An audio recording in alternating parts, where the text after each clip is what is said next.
paint pots and queens. The stations on the line were being painted. The engines were surprised. They asked the painters why the stations were being painted. Well, because the Queen is coming, so there. The engines in the shed were excited and wondered who would pull the royal train. Edward knew it wouldn't be him. Well, I'm too old to pull important trains. Gordon knew it wouldn't be him. Well, I'm in disgrace. The Fat Controller would never choose me. But James, the red engine, was confident. Well, he'll choose me, of course. There's no doubt about it. No doubt about it at all. But Henry couldn't agree. Choose you? Choose you? You can't climb hills. He will ask me to pull it, and I'll have a new coat of paint. You wait and see. The days passed, and Henry puffed about proudly, quite sure that he would be the royal engine.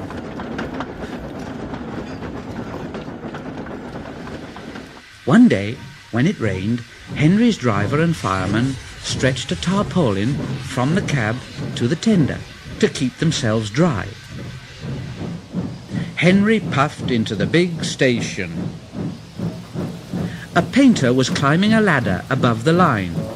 Henry's smoke puffed upwards in a big cloud. It was thick and black. The painter choked and couldn't see. He missed his footing on the ladder, dropped his paint pot and fell. Whoa!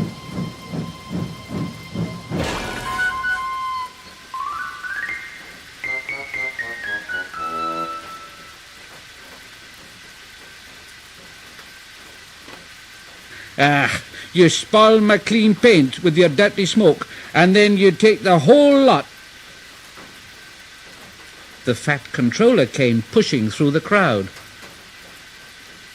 Dear me, you look like an iced cake, Henry. That won't do for the royal train. Oh, no. I'm afraid that I must make other arrangements, yes.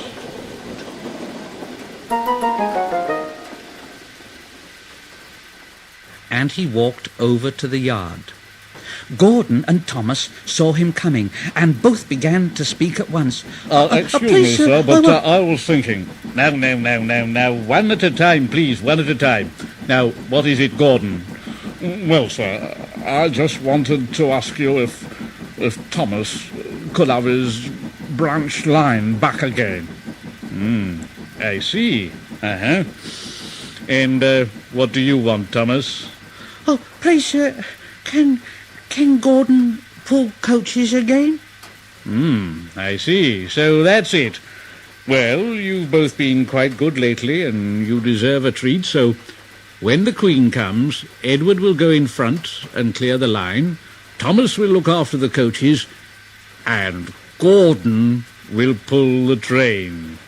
Oh, thank you, sir. Thank you, sir. Thank you. The great day came. Percy, Toby, Henry and James worked very hard bringing people to the town. Thomas sorted all their coaches in the yard.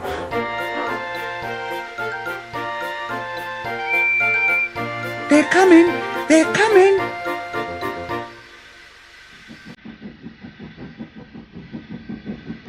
Edward steamed in, looking smart. 2 minutes passed, then 5, then 7, and then 10, and then...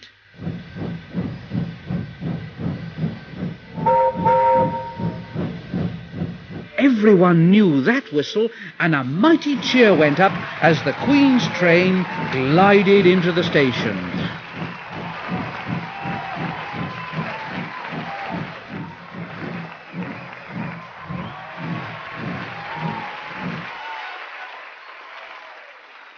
The Queen was met by the Fat Controller, and before doing anything else, she thanked him for their splendid run. Not at all, Your Majesty. Thank you. And then the Queen said to the Fat Controller, "We have read a great deal about your engines. May we see them, please?" So he led the way to where all the engines were waiting. Toby and Percy said, "They're coming, they're coming." Henry and James said, "Shh." But Toby and Percy were too excited to care. The Fat Controller told the Queen their names, and she talked to each engine. Then, as she turned to go, Percy bubbled over. "Oh, I say, 3 cheers for the Queen. Hip, hip. Hip, hip. Hip, hip." The Fat Controller held his ears, but the Queen, smiling, waved to the engines till she passed the gates.